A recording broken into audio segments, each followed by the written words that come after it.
Jacob's Ladder 2019. Did you know that they remade this movie, Jacob's Ladder? Someone had the audacity to say that they could improve upon the original. I can't believe that this happened in this day and age, but you know what? I didn't hate this movie. Oh my God. Let's talk about it.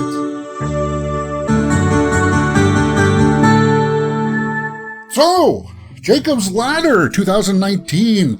This is a movie directed by David M. Rosenthal and stars Michael Ealy and Jessie Williams and Nicole Beharie. Beharie?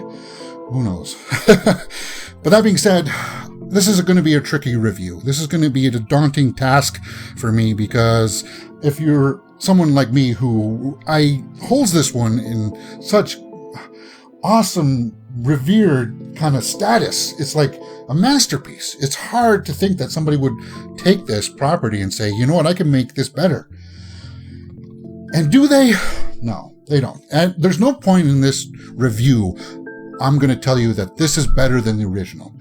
There's no part of it that is better. But I'm going to tell you that I didn't hate it. I didn't dislike it. There's not a part in it that made me go, really? Really? You got to think about it like this. This is a movie that took some ideas of the original. Like, obviously, he's a war vet, and we see that in the trailer. And if you're curious about that, I did a reaction to that trailer, and I'll leave a link to that up in the cards above because I think that's like a first piece you guys need to look at when trying to understand where I'm coming from for this review. Because I really did not like what I was seeing in that trailer. I was kind of like, what are they doing? And that's something that's really hard to do when you've seen a previous property that's being remade. It's kind of like, what are they going to do? What are they going to do? How can they make it better? And if you're going into this with that mentality saying, well, you know what? I really love this version.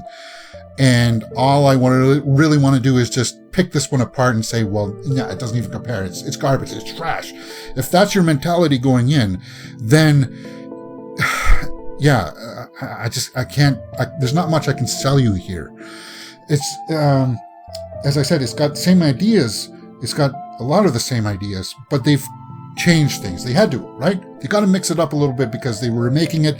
They're making different takes on it. It's kind of like this, you know, they just take one of the ideas and they expand on it more. Like, you know that, yeah, he went to war.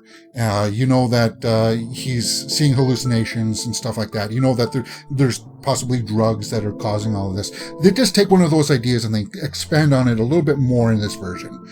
And it, upon like the first 3/4 of this movie, I was kind of like, ugh. Okay, we know that there's going to be a huge twist at the end.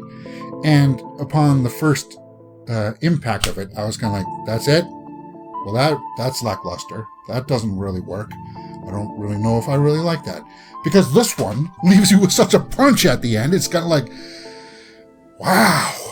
This one doesn't make you go, wow.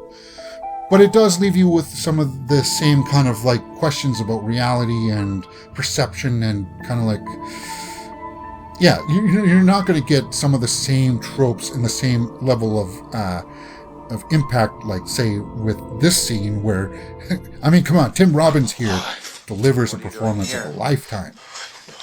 It's just, and the imagery afterwards, it's just, oh, okay. All right, let's stop comparing it to the original. So with this one, the acting actually, I thought was going to be like the worst thing about it. You can tell that Michael Ealy and Jessie Williams have a range, and that range is not as big as, say, Jacob Singer, as Tim Robbins or anything like that. But when I'm thinking about it, they actually did a fairly good job with what they had, and that's got to be the standout here for me, because Michael Ealy, he's been in stuff, smaller stuff. He hasn't broken through to the big mainstream. It's just kind of like he's like 1 or 2 notes off with his full capability of coming through. He does a lot of great stuff in this. I have to admit that. But it doesn't resonate with you. It doesn't leave you with that same kind of punch that, Tim Robbins had. they did a curious change around. Instead of the younger son dying, it's the brother, and that's the big change. And I don't think that's a spoiler because we see that in the trailer. And so they start working with that dynamic. And Jessie Williams, you think at first he's just like this deadpan kind of performance, and it's not really till the end that you realize, okay, that's the director's option. He wanted that, and the director really had a lot of influence on this, because you can tell in the cinematography is a lot of dark, drab, washed out color palettes. A lot of the shots are just kind of washed out. The contrast is just really, really low, and you don't get the vibrancy in it. And that's just the aesthetic that they were shooting for. And I can't really fault the cinematographer for that, because I feel like that was an artistic choice that the director made. Does it work? It almost makes it feel like a TV movie. And that's kind of a bad thing. So I have to dock the director for that. I don't dock the cinematographer because he shot the stuff well. It's just it didn't have that cinematic scope that I was really looking for, that the original had, that huge vibrancy of just colors and demons and all this stuff going on in backgrounds. And it's just,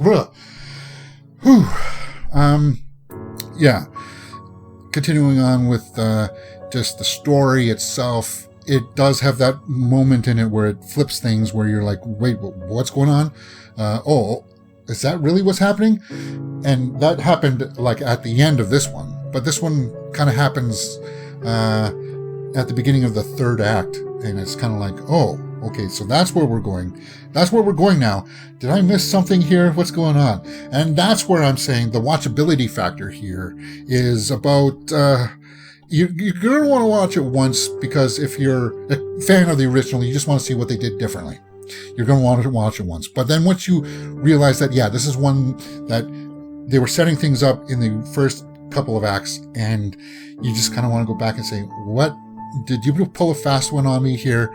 What's going on? And that's kind of why I'm saying that I didn't hate this film, because it made me want to go back and watch some of those scenes again, just to confirm exactly how they were reinterpreting this story. And that's why I say I didn't hate this film, but it's nowhere near as good as the original. And that's the challenge here. That's the ultimate thing. It's going to have a huge uphill battle, because people just hold this one so dear. It's just, should they have even called it Jacob's Ladder? Well, yeah, it is Jacob's Ladder, but it's kind of like a weird offshoot, like reinterpretation. It's not something that's going to get into the big stream and going to make people go, wow, yeah, cool, I like that version of Jacob's Ladder. But for me, actually, I kind of enjoyed it, because after everything was said and done, and the ending kind of left me going, oh, that's it? That's it? It made me want to go, why was I feeling like that? And then when I went back and rewatched it for the second time, it actually increased in value. Like, the performance is really increased in value, because now you know what was going on. And I kind of dug that vibe, that little bit of change, that little bit of flavor.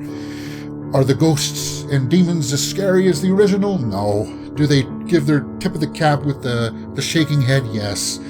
Does it fit as well? Does it shock you as much? No. But I mean, as far as the movie goes, I think it's worth a look if you can get it on the streaming service and you're just kind of like bored one afternoon. Put it on. If you know the original, it's worth that. Hey, maybe if you haven't even seen the original, then this one will have some impact on you, because instead of the Vietnam War, it's kind of like the Iraq-Iran War or something like that. It's some desert war going on, and I like that. I thought that was really cool, like the way that they updated it. He's a surgeon. We get to see him doing surgery in a war setting. It's just good. I like that part of it. What else can I say about this? Hey, I fell in love with somebody in this movie. Let me just pull up the IMDb here quickly. Karla Souza. Yeah, that's who it was. Karla Souza.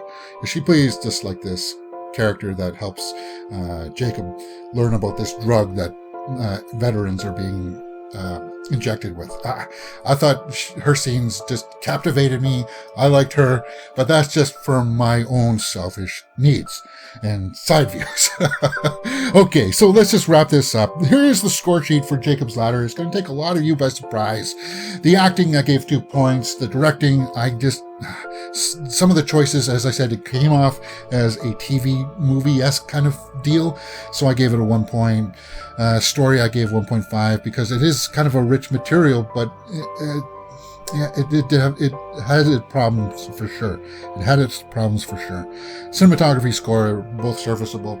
And the watchability factor, for me, I gave it a 1.5. Adding all that up, that's a 7 out of 10 for Jacob's Ladder 2019. 7 out of 10! And it's probably going to be the most generous, forgiving review out there on the internet, because from what I've read so far on the IMDb page, it's took a massive hit. What did it say? It was going to be 31 Metascore and a 2.7 out of 10 for most people that have already seen it. So mine will probably be the one of the few that would say, hey, there's some redeeming qualities here. And that's all I really wanted to convey the most, is that there's some redeeming qualities here that make it a curiosity to watch. And that's what it is. It's a curiosity. And for that, I say, give it a chance. It's not terrible. It's not something that'll make you go, yeah, that sucks. If you're going in with that shallow mindset that, hey, this scene compares to this one, this scene compares to this in this one, and you're just comparing it all the time, then yeah, you're going to not like this movie. But yeah, it's an interesting one. It's a curiosity, and it's just one, I think that's just going to fly under the radar for most people. It's not going to make a huge impact. It feels like it's a stepping stone for the director. Like the director's going to use this as something that, hey, look, I made this production. It made a moderate impact on people, and it was competently done. There you go. That's it. That's how I feel about the new Jacob's Ladder movie. Let me know what you thought about it in the comments below. YouTube is recommending a video for you to watch right here, and you can see my latest one just right up here. That's it. My name is James, and you're watching Your Domains. If you've liked what you've seen, please hit that thumbs up button and subscribe.